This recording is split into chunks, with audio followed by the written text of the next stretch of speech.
Good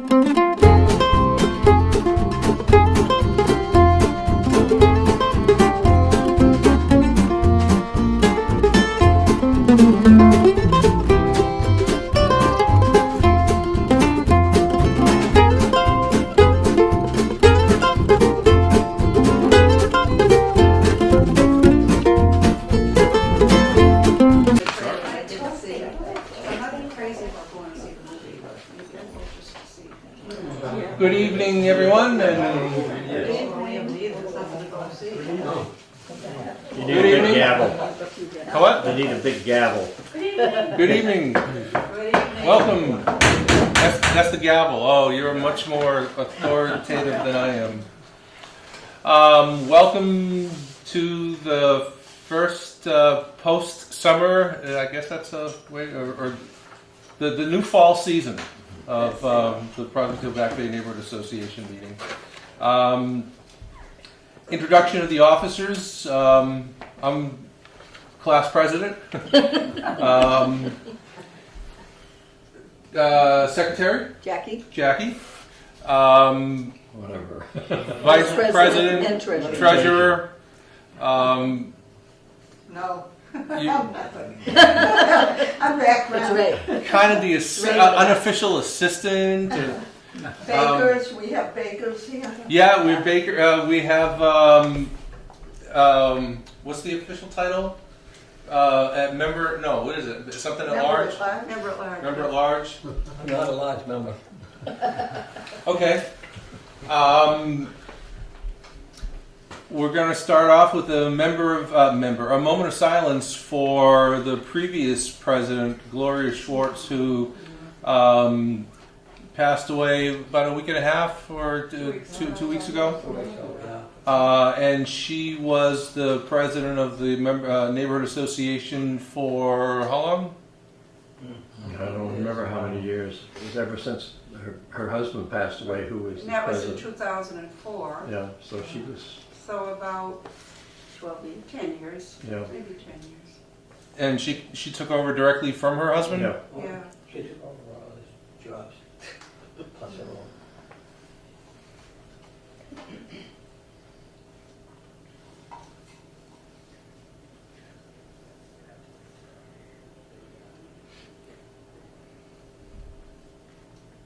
Well, Gloria had, for those who don't know, had become ill the past couple of years. Do we want to get into just a little brief, a little biography, a little brief thing about Gloria?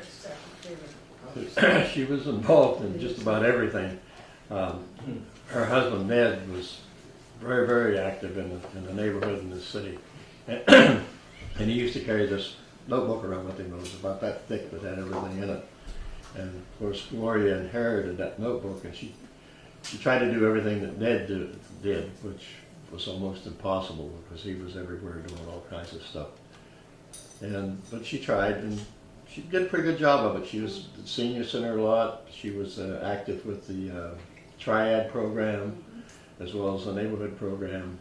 And I don't remember what else she was involved in directly, but all those kinds of activities. Prospect Historic. Pardon? Historical Society. Well, yeah, Prospect Hill Historic Society, not Society, but No. then the police department used to get a little upset with her because she wasn't bashful about getting out in the middle of the street and confronting all the drug dealers that were in the neighborhood. She was very observant Yeah. of any discovery. Anne, do you have any other comments about Gloria? I couldn't keep up with all her activities. She worked with us on the Millennium Celebration. Gloria did. It was 2000. 2000, yeah.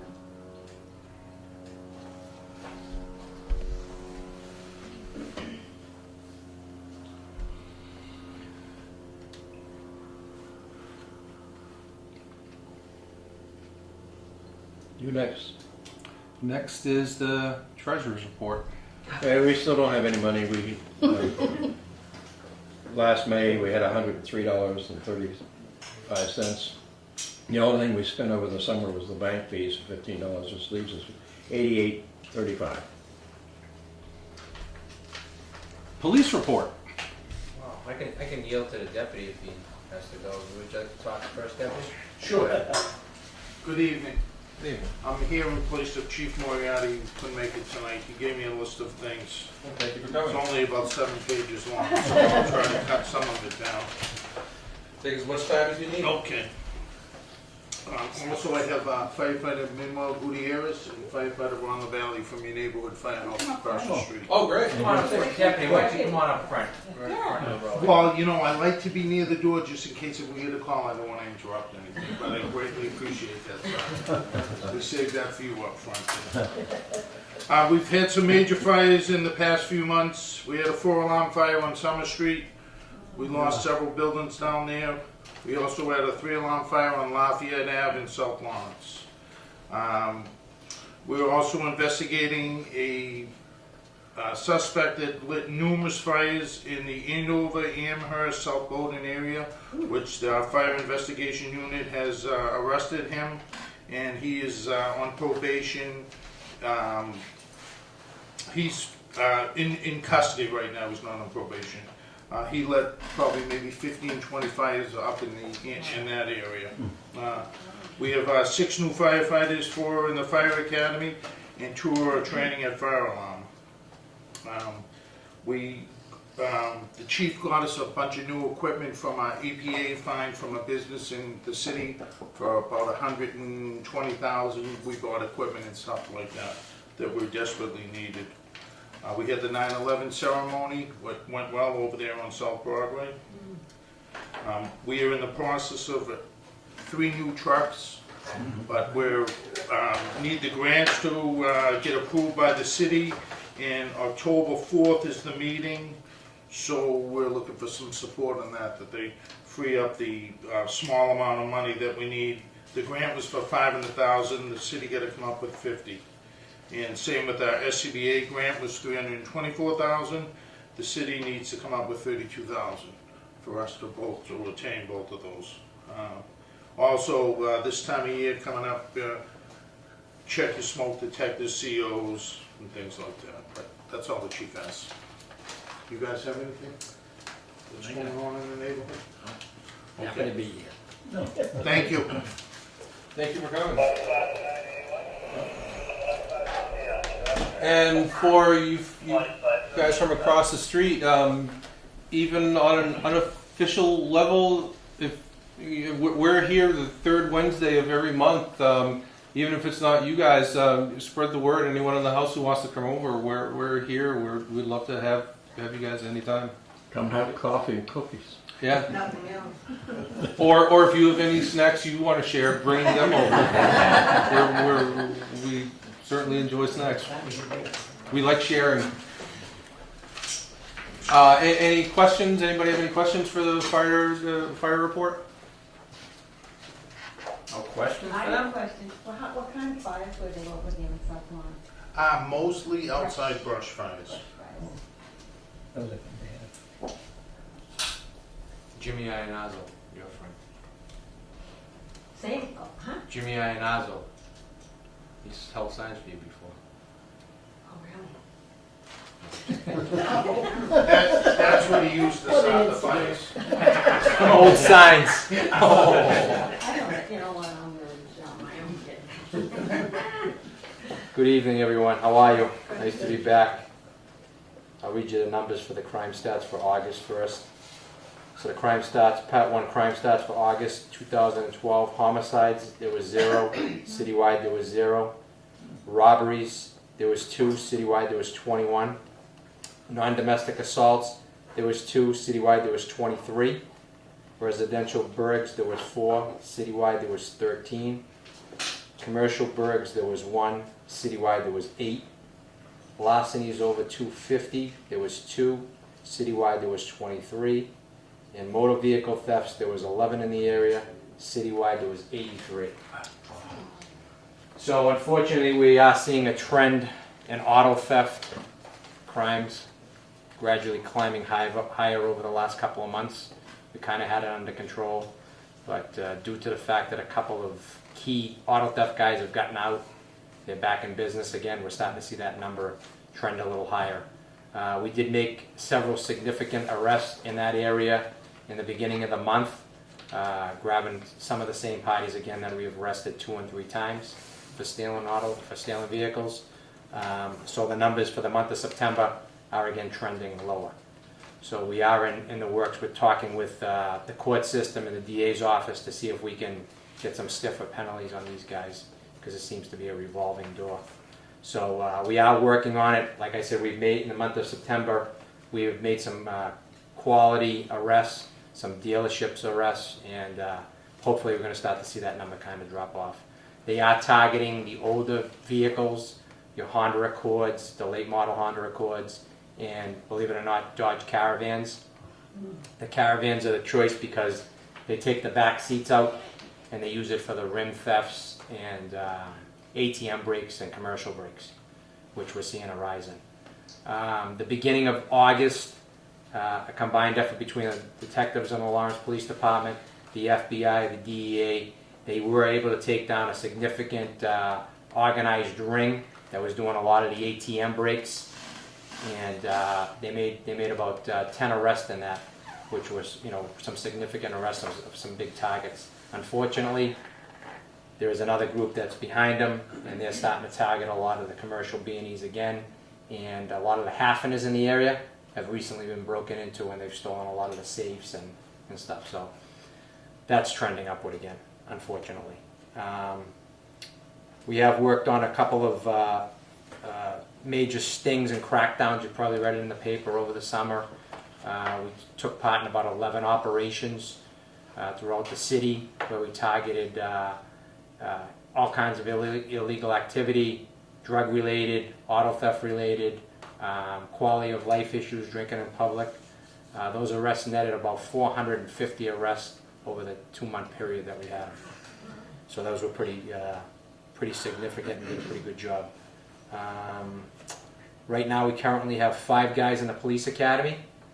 They'll graduate October the 14th, and they'll start their FTO program shortly after that, which is about a 6-week or an 8-week program.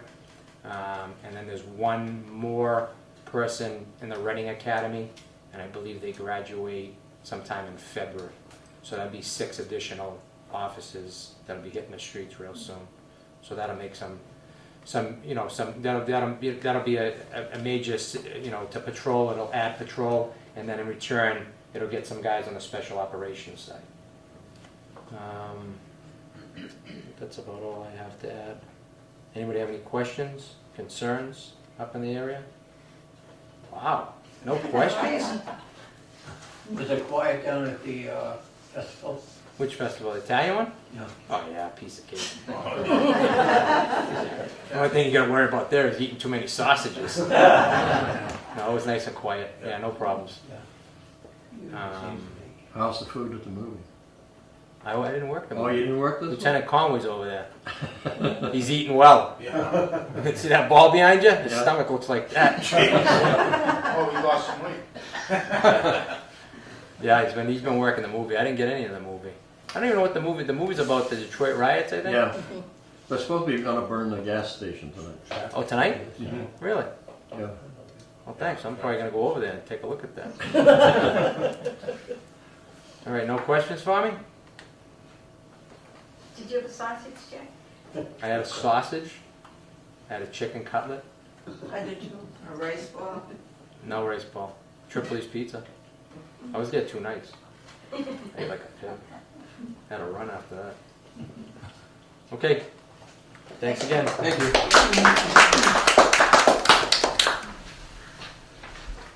Tonight's guest speaker is Harold Magoon. Harold? So thanks folks for having me back up here. Just wanted to say a couple of quick things about the work going on with the coalition, but I wanted to say that I'm so sorry to hear about the loss of Gloria. Gloria and Ned were like part of the pioneers of neighborhood groups back in the day. So, it's it's heart-rendering to be here, but we just keep on with the good work, right? So in any event, our coalition been around 20 years, and doing this job 20 years now. It's just the time flies by, and we've started the work doing neighborhood associations and helping neighborhood associations, and through that time, we've really kind of grown into different areas and helping families and stabilizing families with a lot of different state grants, and then through a period of time we've been able to grow the coalition a little more into the area of substance abuse prevention, which we know, I saw the front page of the Tribune today with that horrific situation that's going on with the overdoses. But our coalition, we do have 2 offices. We're part of Family Services. We have an office down on Canal Street. We have another office over on Parker Street near the Parker Packard Pharmacy, across from the South Lawrence Library. So we have a lot of family-based work going on over there, helping, supporting families, stabilizing families, parenting programs, stabilizing folks so they can, raise their kids and not get into any sort of challenges. And if they do get into challenges, we try to help them out. And then for the neighborhood stuff, we still do a little bit of work with the neighborhood associations. We did have, I thought, a very successful National Night Out up here this year over at Sterling Park on the Monday night. We kind of went back to the original theme of what National Night Out is, with public safety focus, with police and fire, and a lot of state police presence was there, and some of the other Essex County Sheriff's Department. So we went back to the roots of what National Night Out was, and we're going to continue to do that. So we try to support the neighborhoods as best we can. Again, some of our state grants really push us into other directions, and especially with the drug prevention work. We have a regional drug prevention task force now that we're working on with the opioid prevention work. So we do a lot of different things, from primary prevention, trying to prevent kids from using or doing underage drinking or doing that first time use. So we do a lot of work with that. We have, I have very fortunate to have some outstanding staff.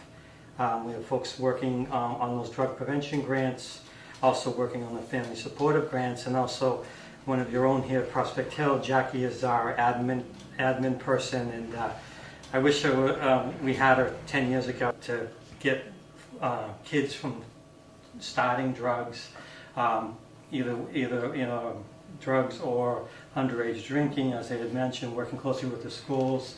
And not just Lawrence, it's Lawrence, Methuen, Andover, North Andover, and Haverhill. So the work is really broadened. So we're part of a statewide network to help do that. So we have that piece going on. Then we have the opioid prevention piece that also does all 5 towns.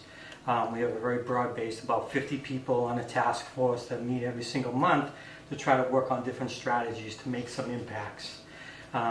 We try to talk to police departments all the time. We have very good, always had an outstanding relationship with police, and now we're working with the police from the 5 different Merrimack Valley communities. And, they're all dealing with this issue, and the same thing with fire department and EMS departments, and trying to get a handle on, the number of overdoses, the number of opioid deaths that are occurring.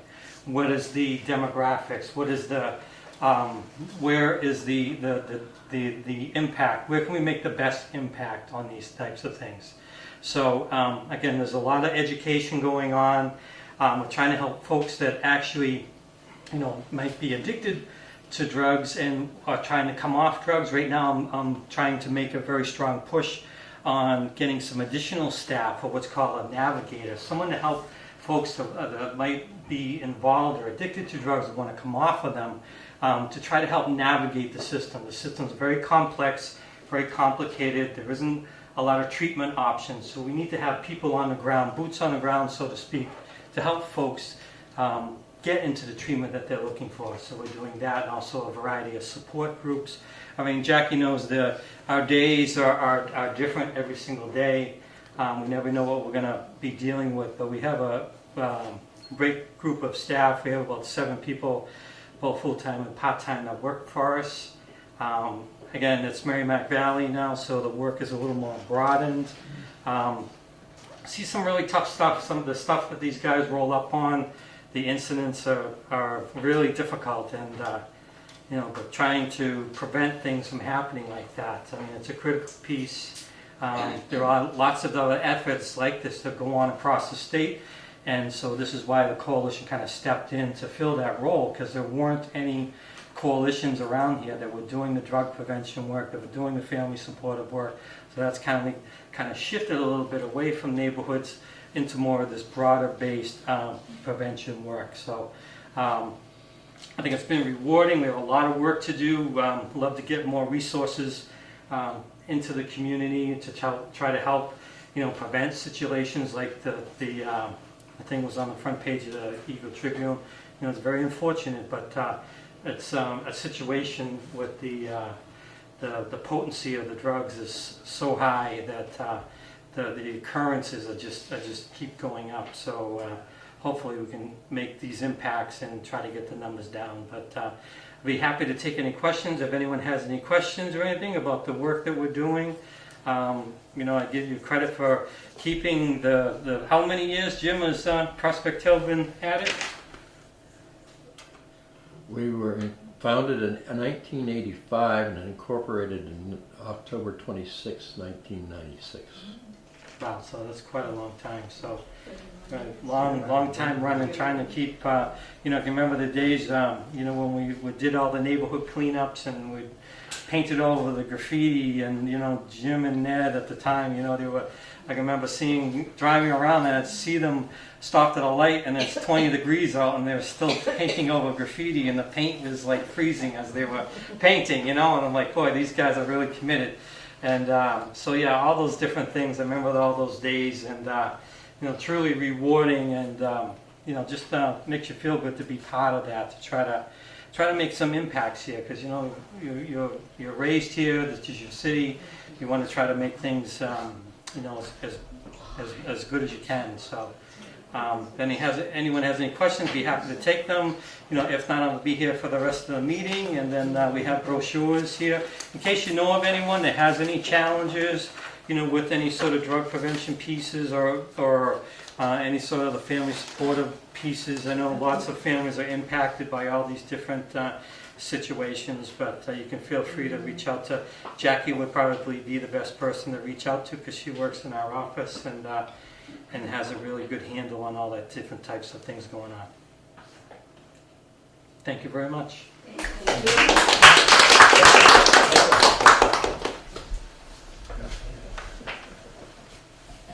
Anyone else? Oh, sorry.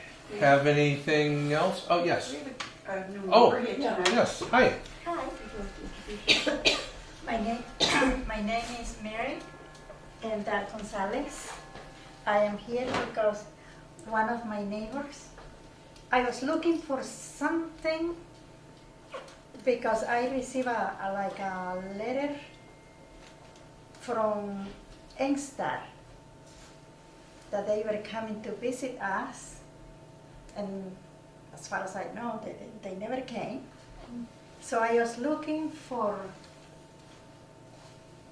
about Engstar.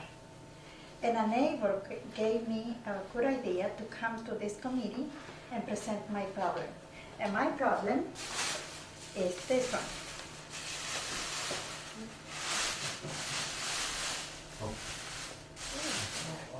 I have a filter. The filter. In my home since we moved to Lawrence in 2006, and the water is worse and worse.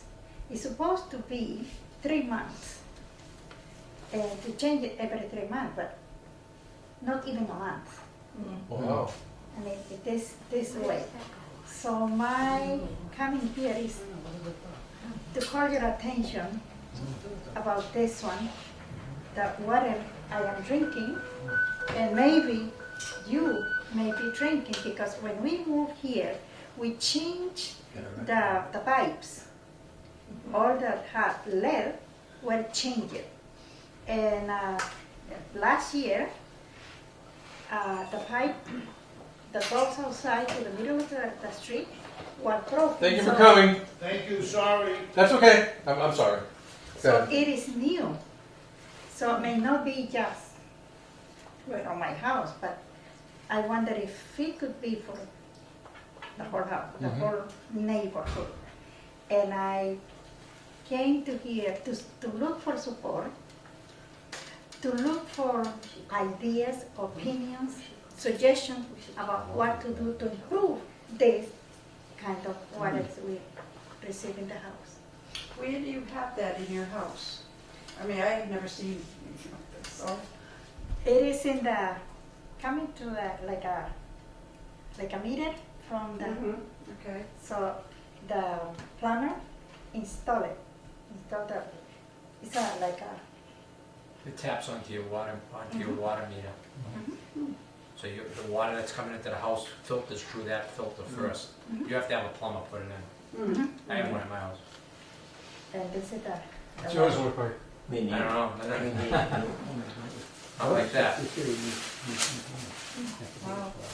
I am very scared, very worried about, not only about me, I have a tenant, the tenant have a baby, and a baby may be swallowing this kind of water or bathing with this kind of water, and I wonder about the neighborhood too. And which street do you live on? Oh wow. And I tried to get an appointment with the mayor. I haven't succeeded yet. And this is, I tried since last year. Have you tried calling the water department? I have gone there many times. and what do they say? Okay. Well, They did are you? going to contact to make a contact with, for me to go to the mayor. And then this is the situation. No one from the mayor's department was here. Yeah, we often do have somebody from City Hall and from the mayor's office here at these meetings. Just tonight, obviously, they didn't. No one came. Did we ever end up having somebody from the water That's department? what I was gonna suggest. We have Brian come to the next meeting and Yeah, we had talked about having different city, he isn't? Fine, what's, who's that? Oh, Oh, But, gentleman by the name of,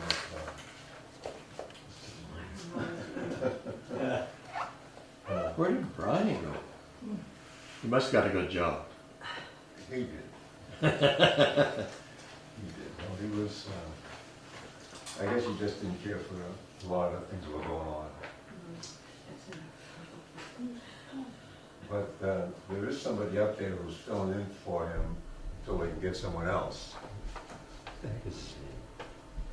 Or you can call your city councilor, your district councilor.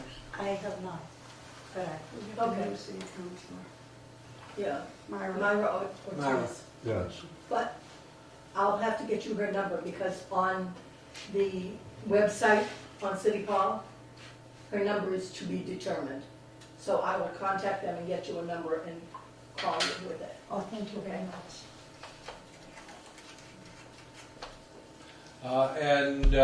You could you could come back next month to the meeting next month, and maybe hopefully somebody from City Hall, from the mayor's office, will be here next month. When is going to be the next meeting? The next meeting will be October 19th. I'm not going to be here. Okay. I'm going to be abroad. Oh, And coming here now. If you give me your information, I can get it to the mayor's office. Oh, okay. If it's okay with you, I'll take your information and I'll send it to Kate Riley. totally okay. Okay. Perfect. Thank you. Okay, thank you. Get you an appointment.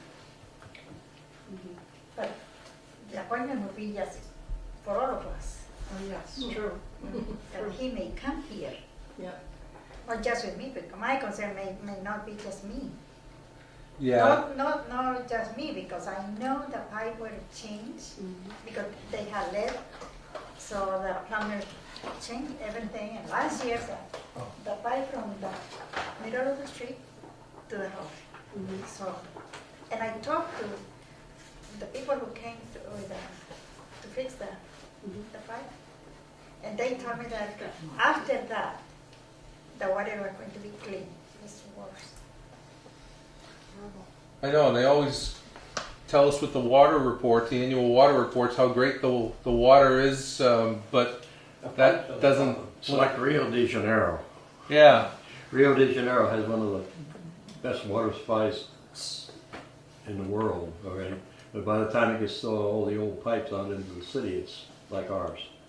And that's basically our problem, you know. Our water department, the purification plant is state of the art, and coming out of the tap over there, it's beautiful. But by the time it gets up onto Prospect Hill through all the old pipes, that's where all that rust and stuff is coming from. It's dirty. I mean, so it's a major problem in cities like Lawrence, right? That the water system has been put in from. Harold, you used to have wooden pipes coming into your house. Right? What did you say? Wooden? Yeah, he had a wooden connector going into his house. Wood? Yeah. Right? You never heard of that? No. Well, what did they do before Trees were here before lead. But you know, it's a major problem, and I can understand why they're a little reluctant to try to attack it, because just the money involved in fixing it. Right? If you consider, you know, all the water pipes in the city, not just the mains, but even the piping comes from the main up into the house. You know, that's a big expense. But didn't the water department have such a huge surplus in money a few years ago that they were supposed to?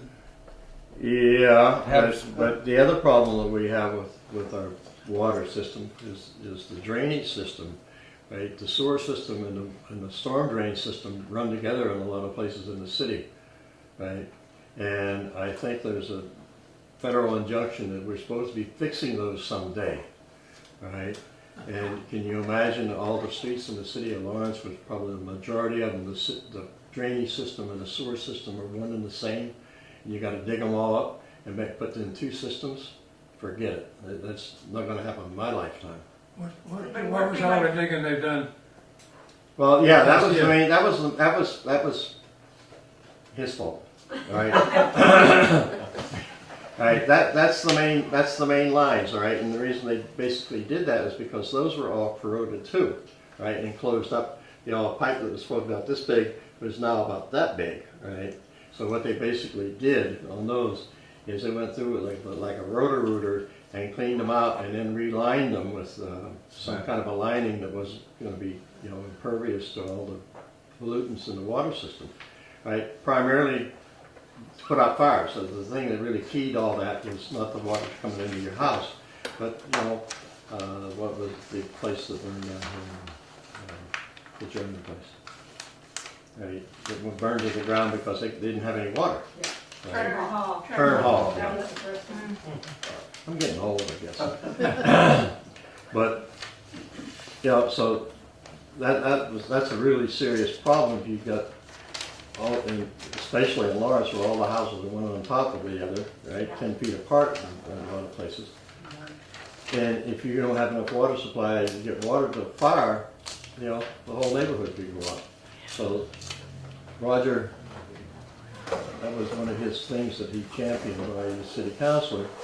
Finally got enough behind him to go ahead and start that process.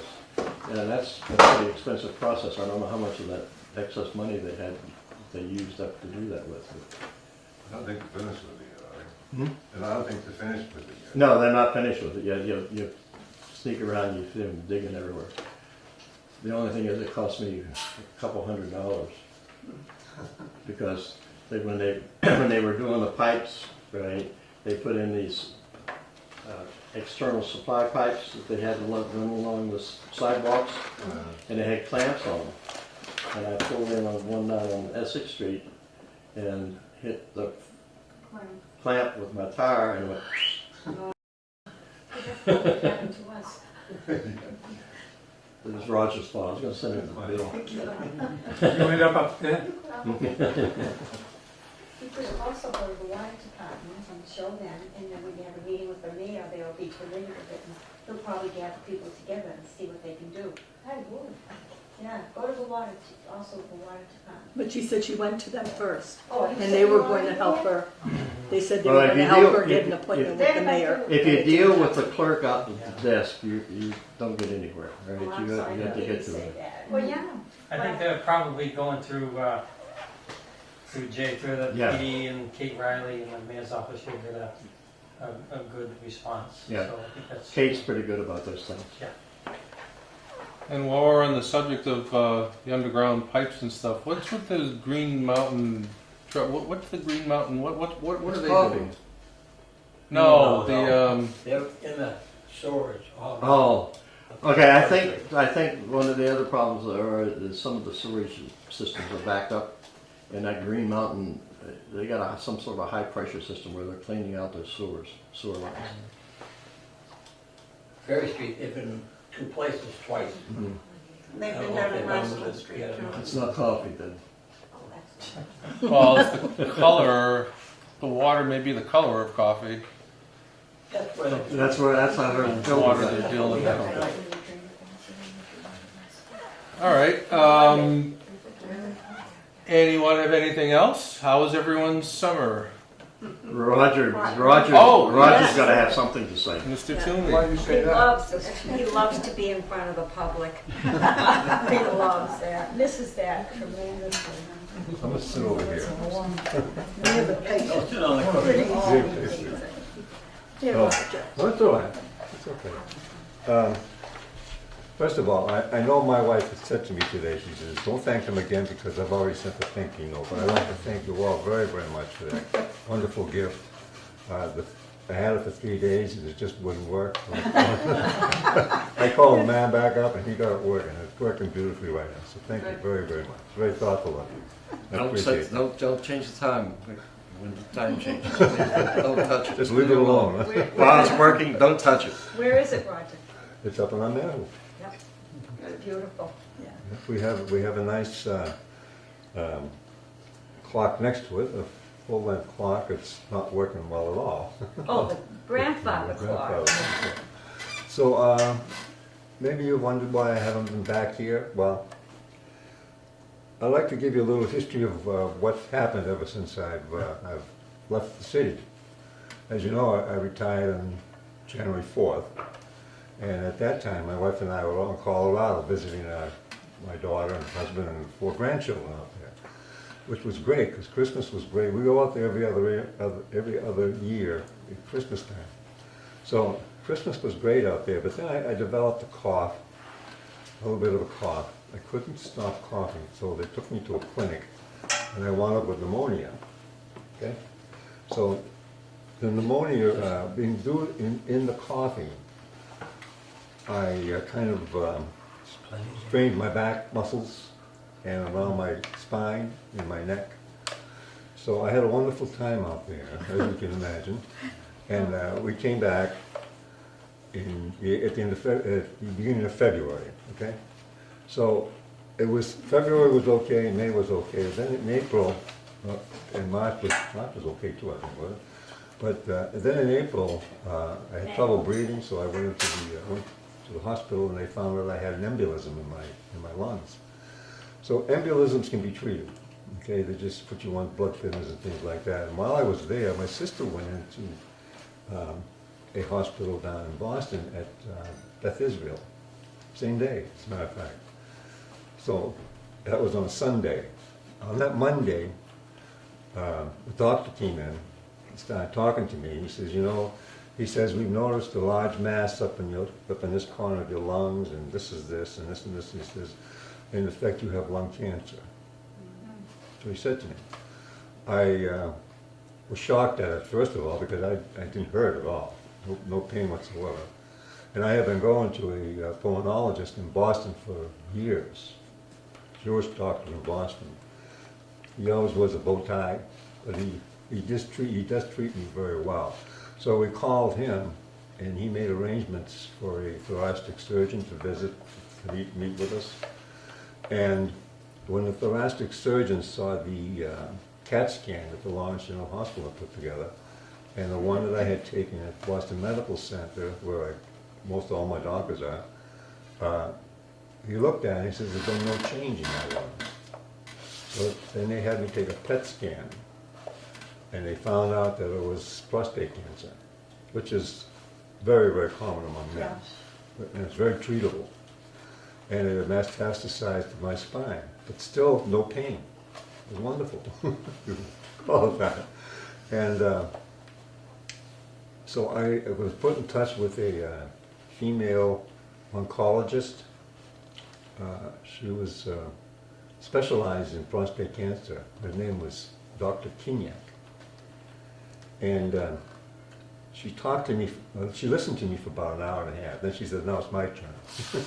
She says, one thing, she says, you're not going to die from this, which is very, very true. But she says the treatment was, because you're all familiar with the PSA test? If you know that, and mostly men get it, they test the prostate. Well, the normal on a prostate test is 4. Okay, that's the normal. If it goes up to 5 and 6, they start thinking about doing something for them. Well, mine was at 6,800, if you can believe it. 6,800. So she said, well, what I'm going to do is, she said, I'm going to give you 2 shots in the belly, which she did do. And next time you come, I'll give you 2 more.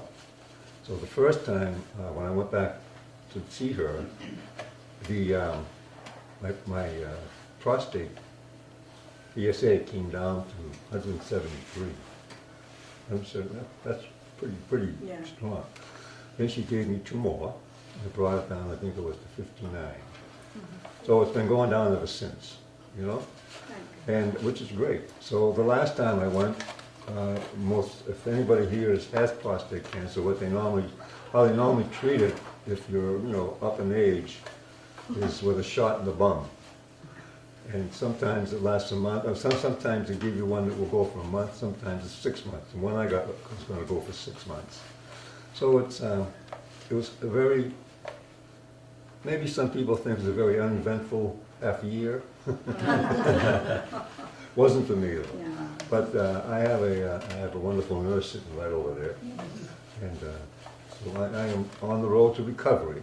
And it's strange because, well, you all know I've had several operations, as most people do, right?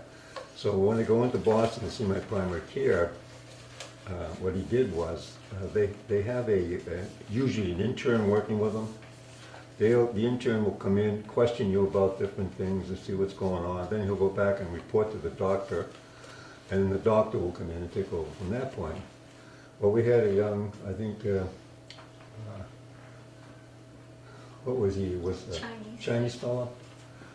So, anyways, he questioned me. I gave him all the answers that he asked of me. He went out. He came back in. Dr. Barb is the name of my primary care. He knocked on the door and he says, Lazarus? Anybody know who Lazarus is? Yeah, we all do. So I thought that was kind of humorous, from him. But other than that, I feel great. Feel great. God for that. We're glad you're here. Thank you very much.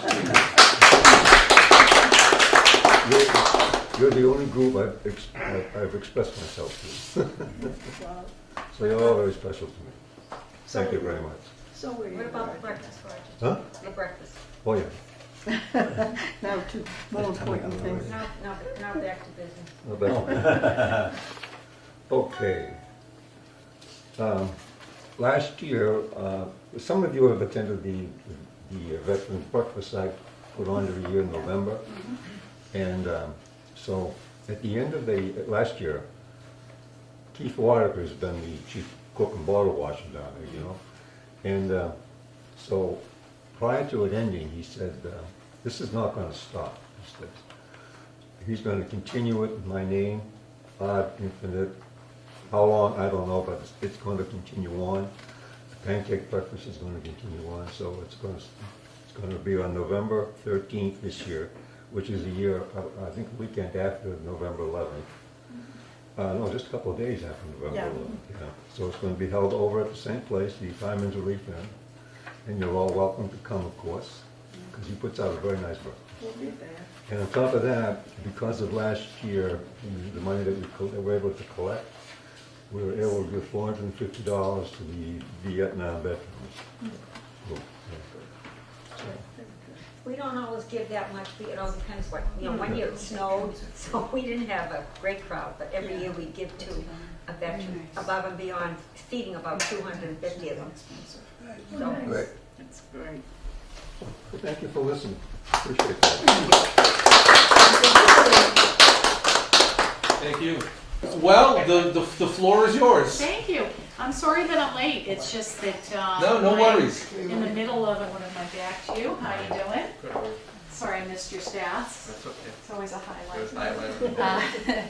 So I apologize for being late. I just am in the middle of campaigning for re-election. As you know, I was elected your state senator close to 2 years ago, and I've really enjoyed and felt it's a real privilege to work on your behalf. A lot of what I do is working in concert with the mayor and the city council and with the State House delegation. And so when I started a little under 2 years ago, priority number one from the mayor was public safety dollars. And I was able to ensure that we received $1 million over the last 2 years that I think you might have heard earlier was resulting in new policemen on the streets last year, and then I think 6 new this year. Have they started now, or? Yeah, they're going to graduate October the 14th. Oh, yeah. So that was really the first thing that the mayor asked. Other things that he's asked me to work on that I have include trying to help with getting grant monies into the city for economic development, for the siting of businesses and what have you. He's also asked me to help with citizenship classes and with having people learn English, and trying to bring resources in to bolster up the school system as well. And so I do all of that stuff in addition to my work in the State House, which you don't see so much of, but for example, I'm on 10 committees, I chair 2, and one of those is called municipalities, and it's really the very dry nuts and bolts stuff of local government. And so that was one of the bills that the governor had prioritized, to update all of our municipal laws, bring them into the 21st century. So to make it easier for local city councils and boards of selectmen to make decisions at the local level rather than having to come up and ask permission with home rule petitions on a whole host of things. So just making it easier for them to do the little stuff so that they can focus on the bigger stuff. So that was something that was heard through my committee. It was over 200 sections.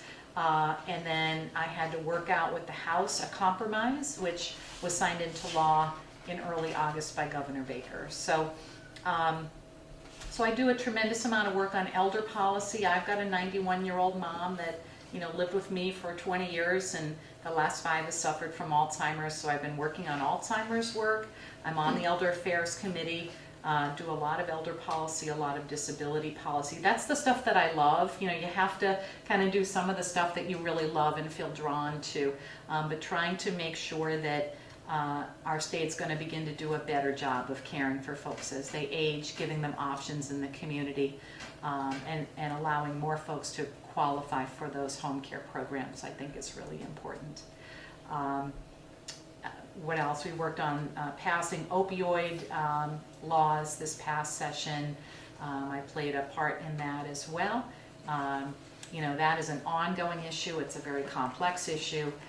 No one law is going to make all the changes that we need, but looking at the issue of prescribing practices and doctors that were maybe over-prescribing prescriptions, rather than starting with lower level pain relief, rather than going right up to the highest level pain relief.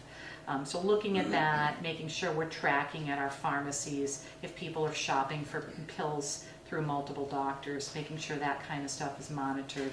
And then also looking at how we're going to help folks gain access to treatment, not just detox, but after that. The longer term treatment that's going to take them into a better path rather than being continually picked up, either in the throes of overdose or, what we're seeing now, I don't think so much up here, but certainly down in the core of the city is a lot of young homeless people that are, panhandling because they've got no money, and what money they're collecting is possibly going to drug use and all of that. So it's a big problem. There are many facets. There are many people that are working here on it. It's something that I continue to learn about. I'm working on an issue with it around making sure that if somebody acknowledges that they need help and there's a bed procured for them to get treatment, how do they get there? A lot of these folks don't have a car, don't have any money. So how are we going to figure out a system to get them delivered to where they need to go? So, but I love doing my job. I mean, I know I haven't been at this neighborhood meeting in a while because a lot of times I'm in the State House until 7, 8 o'clock at night doing the work that I need to do. But I love the job. I love the people. I've really enjoyed my last 2 years. And I'm really hopeful that I'll be able to continue the honor of serving you, next year for the next 2-year session. And if you have any questions, I'd be more than happy to answer them. Normally either Maria De La Cruz would be with me or Joe Thibodeau. Those are the two folks that do a lot of my constituent service. If you have, if there are things you're having trouble with that you need help with. And I will also say that the mayor was kind enough to allow us to have a spot in room 203 in City Hall. That was something new. There'd never been a Lawrence office for the Senate. But the feeling that people, can't always get to Boston and or don't have the, they want to see a face in Lawrence. If you show up at City Hall and you have a problem, you don't always know if it's a local issue, a state issue, or a federal issue. So by being there, we can help with the state stuff, and we can refer you if there's, if it's a federal issue. And certainly the city folks are right there on site. So I love what I do. I hope that's conveyed. I really do try to get to every possible event that I can. I really do care about the city. This is where my dad grew up. My cousins grew up here. And I really, want to do my utmost to see Lawrence flourish. So if you have any questions for me, please feel free. Go ahead. I have a little something. It's not a question, but it's just a little, kind of personal story that happened in the past few months. My mother, 90 years old, this summer, in and out of the hospital for, a little over a month, ended up getting a pacemaker. Elder Services took a long time to finally get back to her and finally start providing services. Problems with the case manager, and then problems they claimed getting approval from Medicare to start providing services. But the big thing that in my mind, we wanted her to have the life alert thing, the I fall and can't get up button. It took 2 months for the Lifeline people to call and say, okay, we're ready to come and set up an appointment. 2 months from the time she got out of the hospital. By that point, she's back on her feet. So we said, forget it. Right. No, and I'm not saying this is a problem because we already, but just something so that kind of thing is going on. So whenever you run into a problem where something is taking an unusually long amount of time to get settled, it shouldn't be this way, but if you call us and we track people down, usually we can get a quick answer and a quick turnaround on things. And it shouldn't be that way, but we have people who call us that have a whole myriad of issues where they've tried as, a member of the public and aren't getting the satisfaction in a timely manner.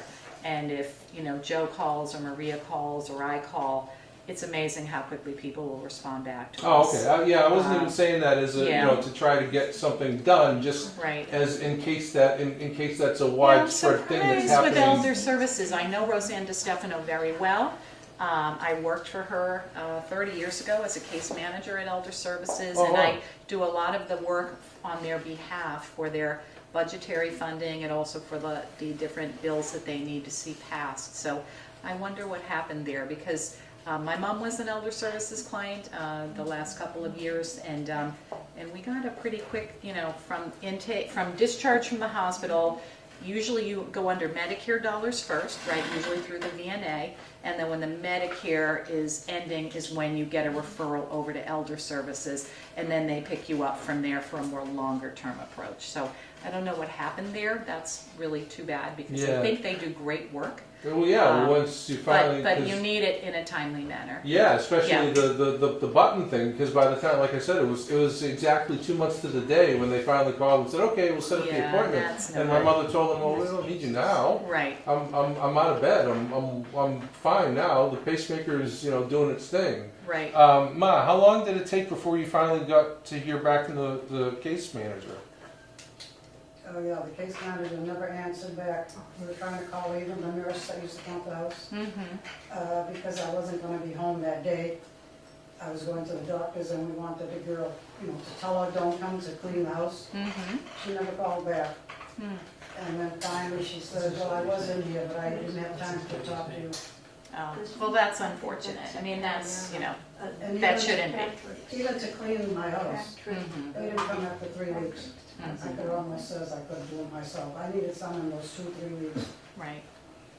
Yeah, because when people get out of the hospital is when they first need the services the most, not, Right. you know, not 3 weeks later so much. And especially the life alert thing, you need it, you know, kind of more or less right away than... Right.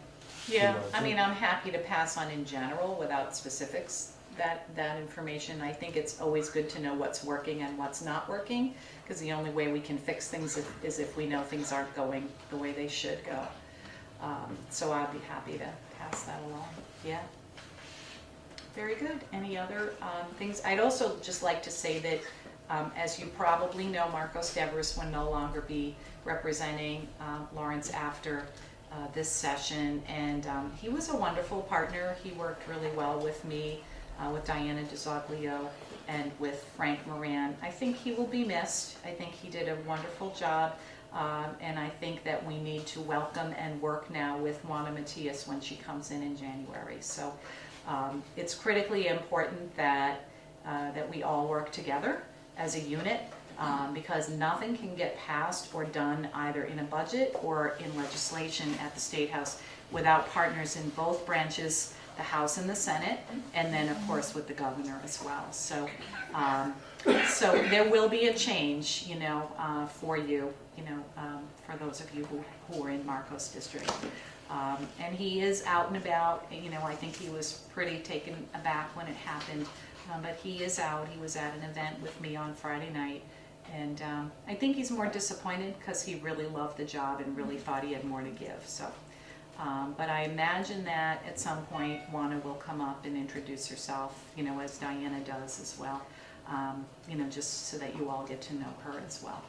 But there'll definitely be a change, you know, next year. I saw Marcos Stevens a few times out and about in public, even like like other restaurants or, you know, lunch or whatever. And he's always working. He would always be on. I'm surprised. Well, it was a very low turnout primary. There were very few people that went out, and you know, this happens sometimes when it's not, you know, it was a Thursday, it wasn't the second full week in September. It was just an unusual circumstance. He was not the only incumbent to lose. There was another incumbent that lost in Cambridge, you know, in his primary as well. So it is what it is. I think we honor everyone's service for what they've done for us, and then we need to look to the future and work with, you know, whoever will be our partner next, you know. So, great. No questions? We're good? Everyone's good? Okay, well, I'll sit down and be quiet. Well, thanks. Thank you for Yeah. coming. And I guess we will wrap it up. Our next meeting will be Wednesday, October 19th, 6:30 here at the Rollins School. And that meeting will be our annual meeting of election of the officers. All right. So we'll see you all next month.